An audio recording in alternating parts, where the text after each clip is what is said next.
Right, thanks very much. I hope everybody will agree that that's been a fantastic lineup of inspirational speakers.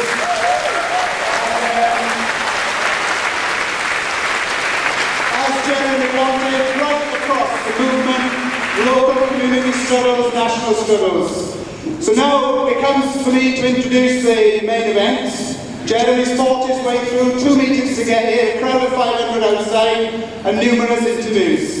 And as we welcome him to the stage, and as we give him a massive welcome, I just want everybody to think of this. Jeremy is unique in terms of national politics at the moment, in that he stands up for a strong welfare state, no privatisation of the NHS, building council houses, free education for students, repealing anti-union laws so we have free trade unions who can stand up for their members. And he's against racism, and he is against war. If you close your eyes and imagine what it would be like if not only Jeremy wins the Labour leadership, but as I said on the radio Friday, will win an election because he'll be far more electable than Ed Miliband because he believes in what he says and people want a radical alternative from what we've been doing over the last 10 to 15 years. So, I'm sure everybody will join me in giving a massive, massive welcome to Jeremy Corbyn.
Friends, thank you very much for giving up a Monday night to be in Camden Town Hall. It's very kind of you. And it's an incredible evening when we've had to have overflow meetings in the council chamber, downstairs, and on top of the FBU fire engine outside with the best banner in the world which says, "We're the FBU, we save people, not banks." Well done, the FBU.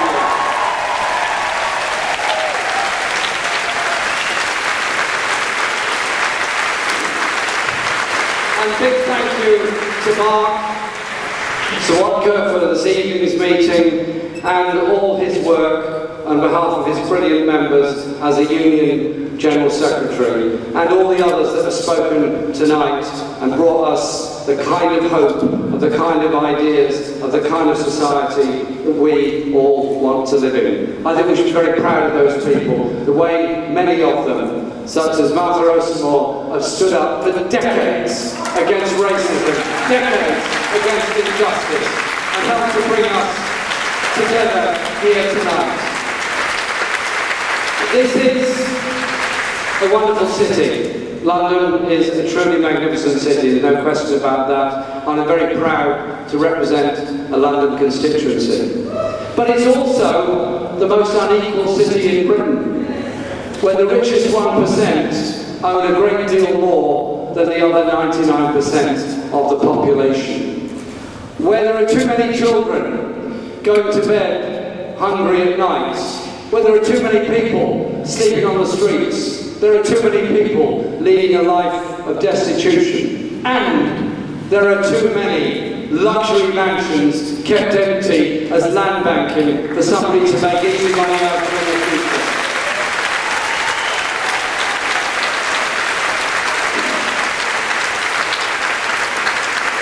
And so, we have to do something about that. We have to do something about the levels of air pollution. We have to do something about the levels of debt, poverty that so many graduates end up facing because of the debts they leave university with. And so many young people leaving college well qualified, unable to find work. So you have to ask yourselves, what's politically on offer? Now, in the general election, I worked very, very hard to try and get a Labour government elected. I spent time in my own community, obviously, and I'm deeply honoured and very humble at the support that we received in my constituency in Islington North, where we had the largest vote, the largest majority and the highest turnout ever. Probably, and not unconnected, with us saying why I was against austerity and what I thought about the austerity agenda. Because whilst there were good things in the Labour manifesto, and no question about that, there were good things in it, the problem was that underneath it, we had accepted somewhere along the line that the banking crisis of 2008 to 10, which brought down so many banks in this country and so many other places around the world, was brought about by the subprime mortgage crisis, was brought about by greed, was brought about by the lack of regulation, and then somewhere along the line, who's paid the price for that? Who's paid the price? The poorest, who've had their benefits cut, the homeless that haven't been housed, the health workers that have been underpaid, the public service workers that have been either made redundant or had wage freezes, those that have been privatised and handed over to zero-hours contracts, those that have been so grievously mistreated. Was it nurses that caused the banking crisis? Was it street cleaners that caused the banking crisis? Was it the unemployed that caused the banking crisis? Or was it the inability or refusal of governments to face up to a financial system that allowed that crisis to be brought about?